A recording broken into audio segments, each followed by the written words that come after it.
Hey, government students. Welcome back to the second week of quarantine. Last week we left off talking about judicial branch, the federal judicial branch. Let's see here. We had done Powers of the Federal Court Part 2. We left off right there. So go ahead and pull up these notes if you have not done so already. And we're going to start with lower federal courts and start going over these notes together. All right, so our federal courts. We talked about the Supreme Court and these upper level courts. Now we're going to talk about the lower level federal courts. These are still federal courts, but a lot of them have very specific use.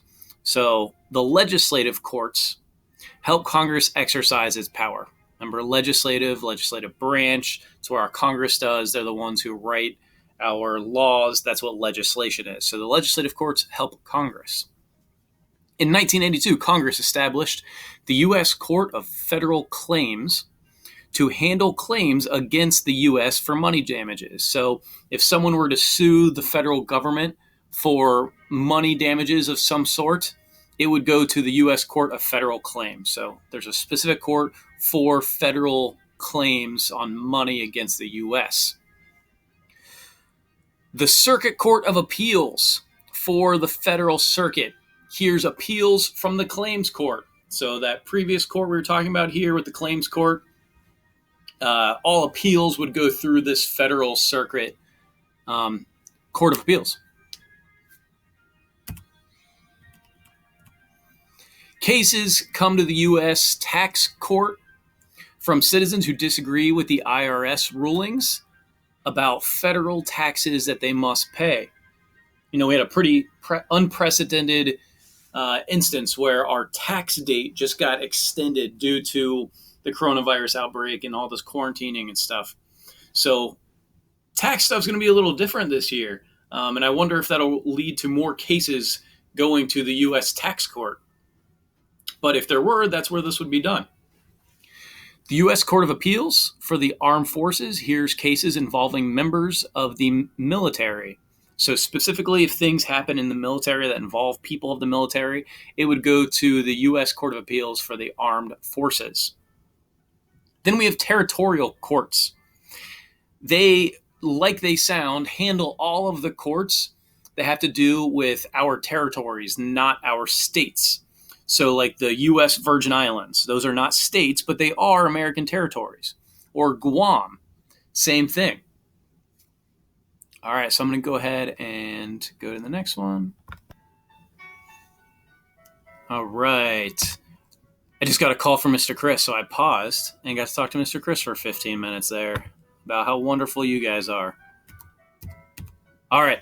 The president, with the advice and consent of the Senate, approves all federal judges. We've talked about this a few different times about how important this is for a president. Arguably, one of the most important things that a president can do is appointing these federal judges.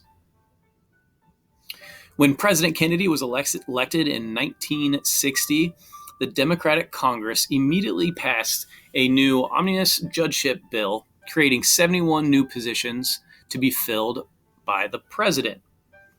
Now, the reason that the Democratic Congress is relevant and why they do it as soon as Kennedy was elected is because they are of the same party. So they knew if they added all of these new judges, all these new jobs that the president would be filling, they would be filling them with people that are like-minded to them. So they create these jobs. Then the president gets to choose who goes to these jobs. Well, because the president was a Democrat and Congress was a Democrat, then they are going to be able to fill all these jobs with essentially Democrats. Now, judges aren't supposed to be a part of a specific party, but you can look at how they've ruled over time and see which ways they typically lean in their rulings. And because these judges are appointed for life, these appointments, these judicial appointments, are ways to perpetuate or continue their political ideologies well after they leave the White House. So President Kennedy got to add 71 new judges to the federal courts. Well, if you guys remember, President Kennedy gets assassinated not too long into his term. Well, he was only president for a few years, but those 71 judges could have kept their jobs for the next 30 or 40 years, depending on how old they were. So even though he's gone and he's no longer the president, choices that he made, people that he put in there that are like-minded, continue to have an effect on the government for a really long time. All right. Oh, how are we going to do this one? This one's a little different. All right. So under the senatorial courtesy, you see the word has got Senate in there, senatorial courtesy practice, a president submits a name of a candidate for judicial appointment to the senators from the candidate's state before formally submitting it to the full Senate. So remember, the president is the one who chooses and appoints a federal judge. And then the Senate gets to approve that judge. So what senatorial courtesy is the president will go to the senators. Remember, each state has 2 senators. The senators from the state where the judge comes from that he's trying to choose. So let's say Donald Trump has a new federal judgeship position open, and he wants to appoint Mr. Rafe Bick to be the judge. Well, he could go to our senators in Ohio and ask them, do you approve of and what do you think of Rafe Bick as a judge? Well, those 2 senators can talk about it and then decide, yes, we think he'd be a good choice, or no, we don't think he'd be a good choice. And then if the president gets the okay from those 2 senators from that state, then it'll go to the full Senate for a vote or an approval for Mr. Rafe Bick. All right, let's see. We got a little graphic on here. Let's just go ahead and remove these for you. Get these out of the way.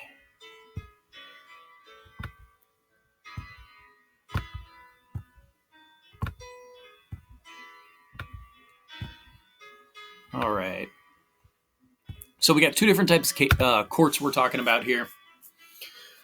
We've got our circuit courts, our federal district courts, and our federal courts of appeals. So district courts are our where we'd have our petty juries and our grand juries. These are more traditional courts that you guys are probably used to seeing in TV shows and stuff like that. The Federal Court of Appeals has a panel of 3 judges. So rather than having a jury, they would have a panel of judges who would make the decision. Now, the jurisdiction, so who has authority with the federal district courts, that'd be any cases involving federal questions, issues of federal statutory or constitutional law. So any type of federal law would go to federal district courts to be heard by a grand jury first, then a petty jury. We'll talk about the difference in those in a little bit. Federal Court of Appeals, their jurisdiction is appellate jurisdiction. Makes sense. They're appeals courts. They have appellate jurisdiction. And then they have a 13th court, which specifically has national jurisdiction. I put that in there because there's 12 of them that have localized jurisdiction. So if you are appealing a court case in Ohio, you would go to the Midwest Appeals Court. There are 13 total federal courts of appeals, and federal district courts, there are 94 of them. So a lot more. All right, lower federal courts, part 2. So what created the Supreme Court? That is the Constitution, along with the majority of our federal government was somehow outlined by the Constitution, but our Supreme Court was created by the Constitution. And then Congress was left to create the rest of the federal courts. So all those lower federal courts was created by Congress. So what kinds of constitutional courts are there? There are federal district courts, federal courts of appeals, and the United States Courts of International Trade. So what is the purpose of district courts? District courts are trial courts. When you see on TV or movies where you see trials happening, those are district courts. So when I say district court, you think trial court. District court, trial court. There are 94 of those, and there's about 550, given the year when you look at the figure, about 550 judges total who preside over all of these district courts. And remember, all of these federal judges are appointed by the president. So let's say coronavirus gets really bad and 150 of those judges pass away over the next year. Then whoever's president will be the one who gets to fill all of those jobs again, which is a really big power. So we just said this, who appoints federal judges? That is the president. When I say district court, think trial court. We're going to keep going back over that. District courts are trial courts. All right, we got two types of juries that district courts use. We have grand juries and petty juries. I know it looks like petit or petite, but it's petty, like P-E-T-Y, but that's not how it's spelled. So we got grand juries and petty juries, big, small. We'll explain what those are here. So which jury hears charges against a person and decides whether the person should be brought to trial? That's the grand jury. You most often hear about grand juries when it's like a controversial decision. Over the last 5-10 years, we've been hearing a lot about cops who maybe kill someone in the line of duty, and a grand jury will decide whether or not that cop deserves to be taken to trial. So they'll look at all the evidence, see what the case is, and determine whether or not that cop's even remotely close enough to being charged with the crime or potentially could be guilty. And if so, then they would issue an indictment. So a grand jury issues an indictment if they believe the person should be brought to trial. An indictment is a formal accusation charging a person with a crime. So grand jury hears the evidence first and decides whether or not the person is going to go to a trial. If the grand jury believes there's not sufficient evidence, which happens a lot in these police cases, then the charges are dropped. And in those specific cases, you often see a lot of protesting and stuff. So what is a petty jury? We talked about what a grand jury is. It's one who decides whether or not it goes to a trial. A petty jury is a trial jury. That's the traditional one that you see in criminal cases. When you see those people standing there in that little box in the courtroom being talked at by lawyers, that's the petty jury. So petty jury is a trial jury. In a criminal case, a person has broken a law. I think that's what makes them a criminal. In a civil case, though, a person is suing another person. So think of civil as in civilization and people living. Civil cases are people suing other people. Whereas criminal case, someone has broken the law, making them a criminal. So what does a petty jury, remember that's a trial jury, decide in a criminal case? Well, they decide whether a person is guilty or not guilty, and that's called the verdict. So is the verdict guilty or not guilty? Do we charge them with this or not charge them? Do we find them guilty and they have to face a punishment, or are we not guilty? All right, what is a plaintiff? A plaintiff is the person who's bringing the suit, the person who's doing the suing, the person who is charging the person with the crime, the person who thinks something bad has happened. Then we have the defendant.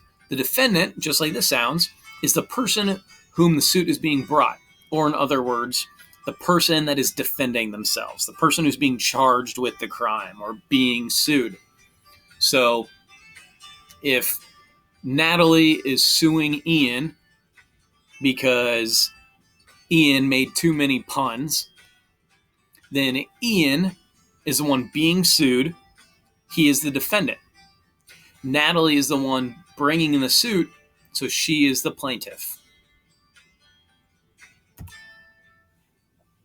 So what does a petty jury decide in a civil case? Remember, the civil case is two people suing each other. They either rule for the plaintiff or for the defendant. So you choose which side wins, essentially. So what may a person do if they lose in a district court? Just like we've talked over and over again, if someone loses, they can appeal to a higher level court. So if someone loses a district court, they may appeal to a federal court of appeals or directly to Supreme Court, which is less likely to happen because Supreme Court only accepts so many cases a year, but they could appeal to a federal court of appeals. We've got 13 of those court of appeals. Remember, we got 12 regional ones and then one national one.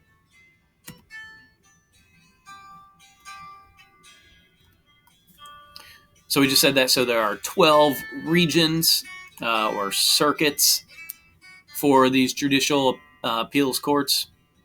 And the 13th has the national jurisdiction. So who sits on and rules on each panel of these courts? That is 3 judges. So instead of having those 12 people sitting in the box trying to determine whether or not someone's guilty or not, on an appeals case, it's 3 judges that listen to it and then decide whether or not, actually, I think that's our next question.